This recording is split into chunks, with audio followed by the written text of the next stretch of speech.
Hello and welcome back to the vlog and to episode 4 of this Roads to Jungle Ultra Trail series.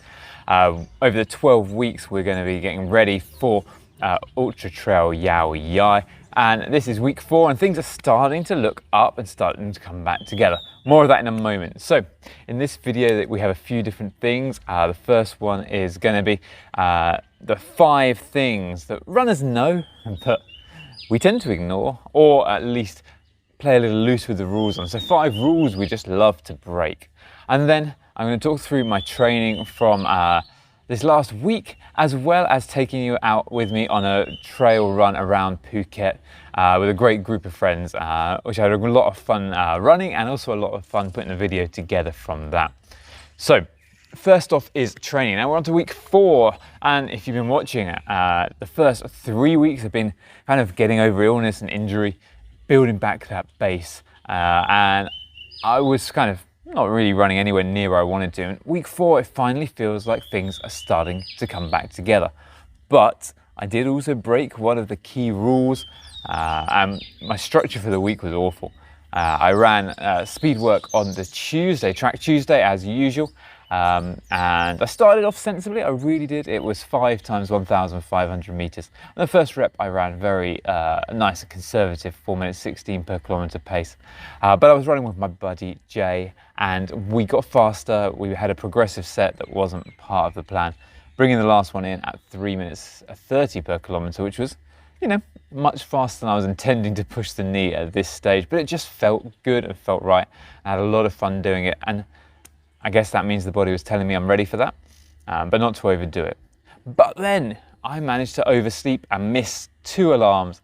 It's the end of term, and anybody else who's a teacher out there knows that you kind of run down towards the end of term, plus getting ready for next week's holiday. So I didn't manage to make it up on Thursday, didn't manage to make it up on Friday, missed out on both of those easy runs, which meant I ended up doing all of my remaining 26 kilometers planned on the Sunday in one big go, out on the hills and trails for the first time in a while. Now, that was great because I love it, but I was a bit nervous about going out that long. But there was such a good group of people visiting from Bangkok, and a group of runners and friends that would very rarely get back together.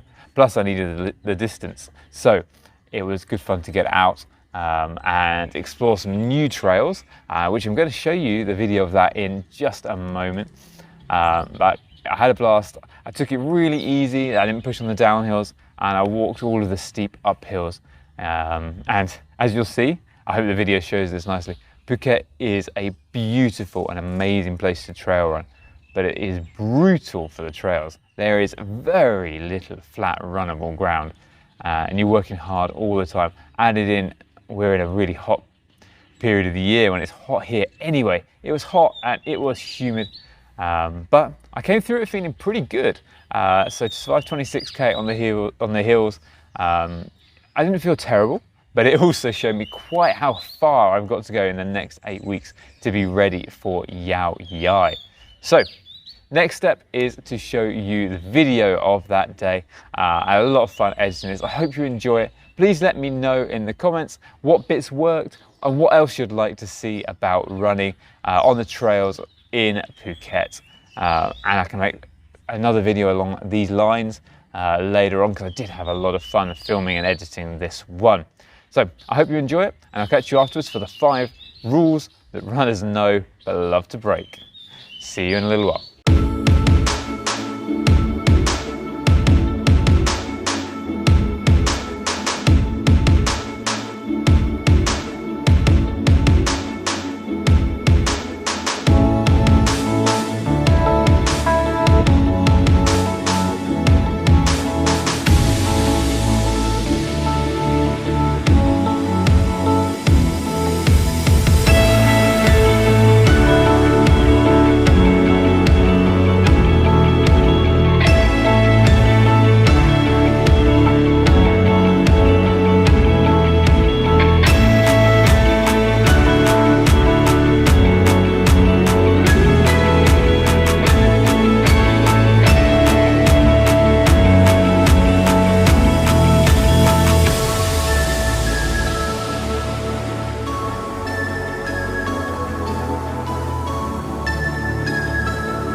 We're just finishing up the awesome route that Nina made, connecting so many great trails here.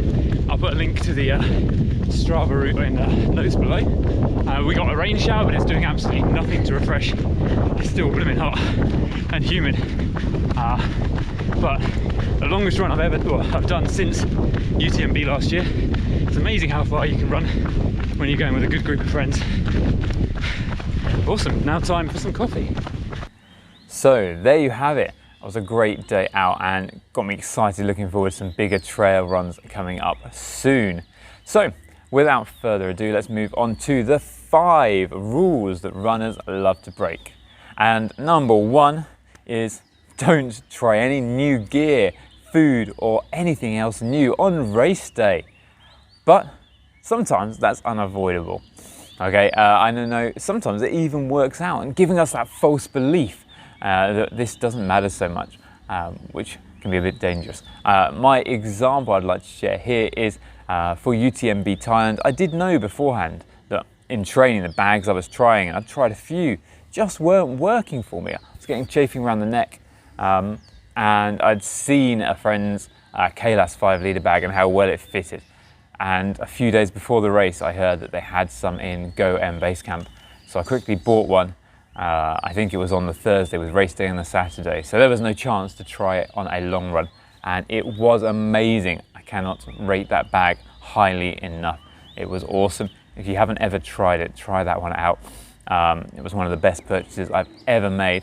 But in the same race, I deeply regretted my decision to run with running tights rather than shorts.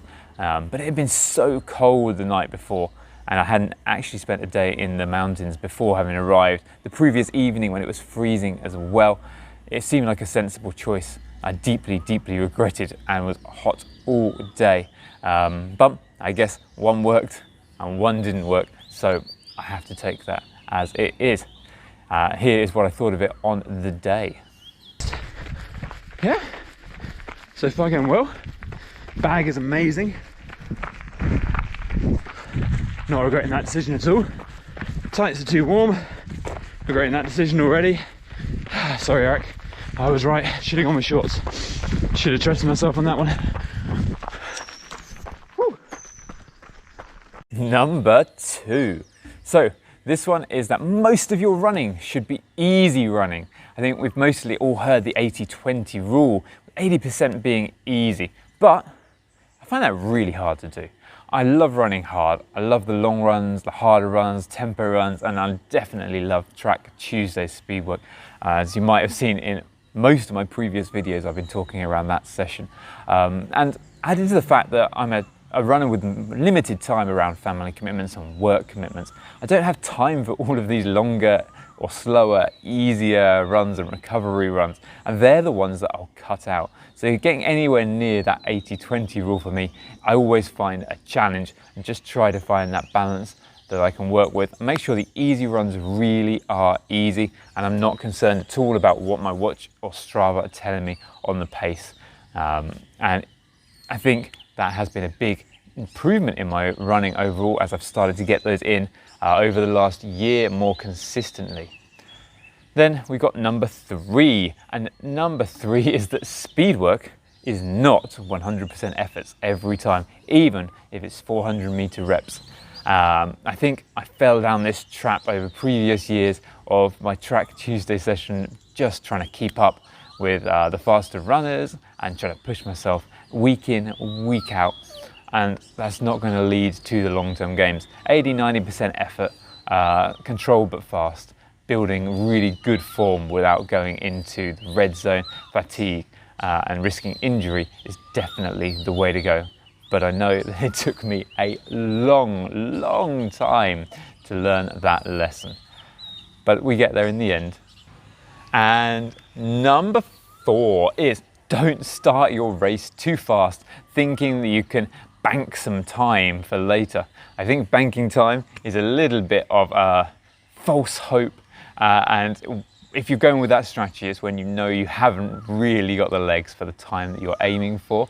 Yeah, of course it works sometimes for some people.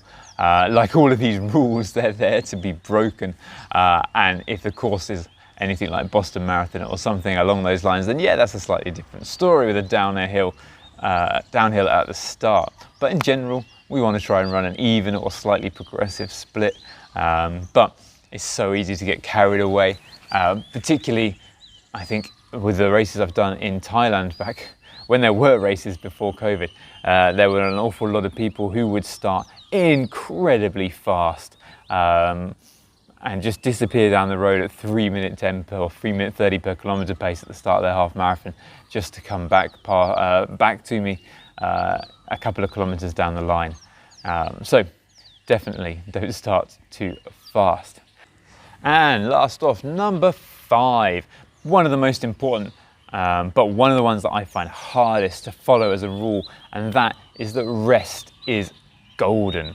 And that includes your foam rolling, your stretching, but most importantly, I'm thinking here is sleep. And I know, I'm assuming there are many people out there like me, busy runners, and what we tend to do is we will skip out on the sleep to fit in the runs, which is all well and good, but we need that time for the body to recover. It's such an important part of our training plan, and it is such an easy part to overlook.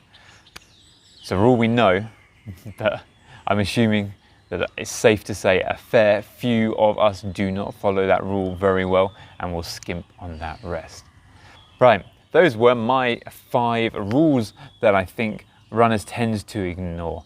What would you have gone for? Which ones did I miss out? Which ones do you disagree with, or are there any there that you could change and make better? Please let me know in the comments below, and don't forget to like and to subscribe while we build this channel up and get some more viewers in ahead of the Yao Yai Ultra Trail. Make sure you subscribe, because next week's video is going to be an awesome one.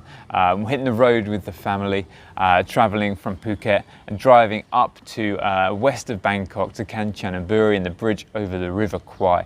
And I'll be running at every point that we stop along the way as well. So I can't wait to make that video and to share that with you next time out. So don't forget to like and subscribe. Let me know what you thought of this video and what you liked. I really love getting all the feedback that I have from people. It's been really helpful and really nice to see people watching it and enjoying it. So thank you very much, and I'll see you next week. Take care.